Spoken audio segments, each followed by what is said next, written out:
بسم اللہ الرحمن الرحیم۔ محترم سامعین و ناظرین، السلام علیکم ورحمۃ اللہ وبرکاتہ۔ امید ہے اب اللہ تعالیٰ کے فضل و کرم سے خیریت سے ہوں گے۔ اللہ تعالیٰ آپ کو، آپ کے اہل خانہ کو ہمیشہ اپنے حفظ و امان میں رکھے۔ راہ ہدایت و نجات کے سلسلے کا ولاگ القرآن و حدیث پیش کرتا ہوں۔ شروع کرنے سے پہلے گزارش ہے کہ اگر آپ نے ابھی تک میرے یوٹیوب چینل کو سبسکرائب نہیں کیا تو سبسکرائب کر لیں سرخ رنگ کے بٹن پر، اور بیل آئیکن، ساتھ لگی بیل آئیکن کو ضرور دبائیں، پریس کریں، تاکہ آنے والے ایسے روحانی اور قرآنی ولاگز آپ تک باقاعدہ اور بروقت پہنچتے رہیں۔ شروع کرتے ہیں آج کا ولاگ۔ اعوذ باللہ من الشیطان الرجیم، بسم اللہ الرحمن الرحیم۔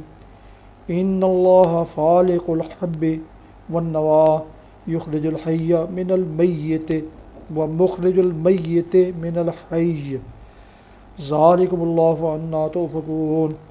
فالق الاصباح وجعل اللیل ساکنا والشمس والقمر حسبانا ذالک تقدیر العزیز العلیم۔ وهو الذی جعل لکم النجوم لتہتدوا بها فی ظلمات البر والبحر قد فصلنا الآیات لقوم یعلمون۔ صدق اللہ العظیم۔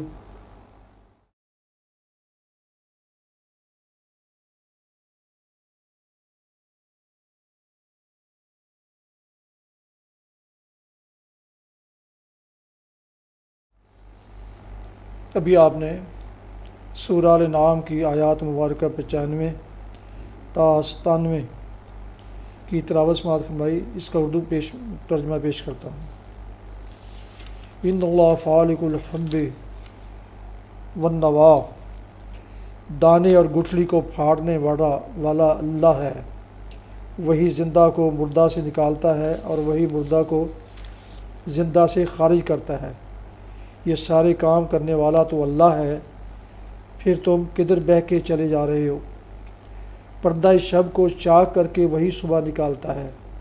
اسی نے رات کو سکون کا وقت بنایا ہے۔ اسی نے چاند اور سورج کے طلوع و غروب کا حساب مقرر کیا ہے۔ یہ سب اسی زبردست قدرت اور علم رکھنے والے کے ٹھہرائے ہوئے اندازے ہیں، اور وہی ہے جس نے تمہارے لیے تاروں کو صحرا اور سمندر کی تاریکیوں میں راستہ معلوم کرنے کا ذریعہ بنایا۔ دیکھو، ہم نے نشانیاں کھول کر بیان کر دی ہیں ان لوگوں کے لیے جو علم رکھتے ہیں۔ تلاوت کی گئی آیات مقدسہ کی تفسیر۔ دانے اور گٹھلی کو پھاڑنے والا اللہ ہے، یعنی زمین کی تہوں میں بیج کو پھاڑ کر اس سے درخت کی کونپل نکالنے والا اللہ۔ زندہ سے خارج کرتا ہے، مردہ کو زندہ سے خارج کرتا ہے۔ زندہ کو مردہ سے نکالنے کا مطلب بے جان مادہ سے زندہ مخلوقات کو پیدا کرنا ہے، اور مردہ کو زندہ سے خارج کرنے کا مطلب جاندار اجسام میں سے بے جان مادوں کو خارج کرنا۔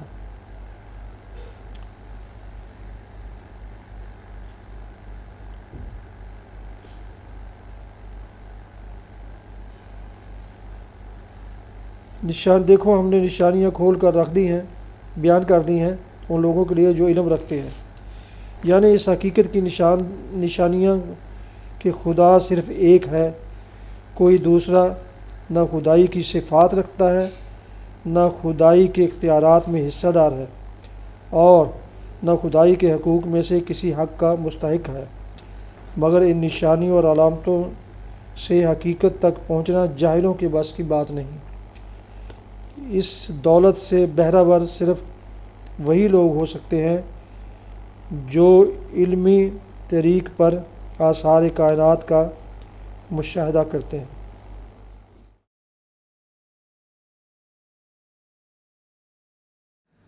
حدیث مبارکہ۔ حضرت کعب بن مالک رضی اللہ عنہ سے روایت ہے کہ رسول اللہ صلی اللہ علیہ وسلم جب سفر سے واپس آتے تو پہلے مسجد میں تشریف لاتے اور اس میں 2 رکعت نماز ادا فرماتے۔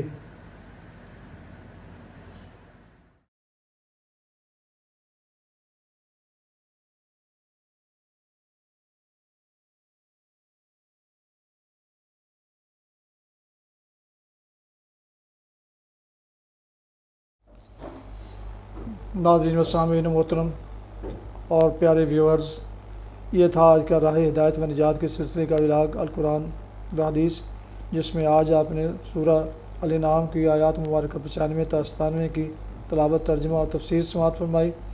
اس کے علاوہ ایک حدیث مبارکہ بھی آپ کی خدمت میں پیش کی گئی۔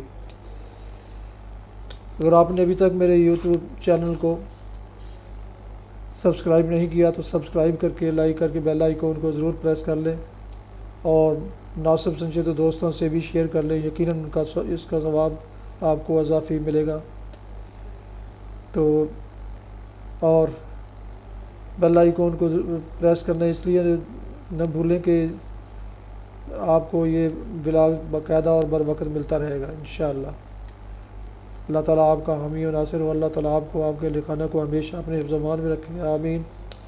اپنا بہت خیال رکھیے گا، اپنی دعاؤں میں پاک وطن، والدین، آباء و اجداد، اعزاء و اقارب کے علاوہ اس ناشیز کو بھی ضرور شامل فرما لیں تو انتہائی شکر گزار ہوں۔ یہاں پر ختم کرتے ہیں آج کا یہ ولاگ۔ السلام علیکم ورحمۃ اللہ وبرکاتہ۔ پاکستان زندہ باد، خدا حافظ۔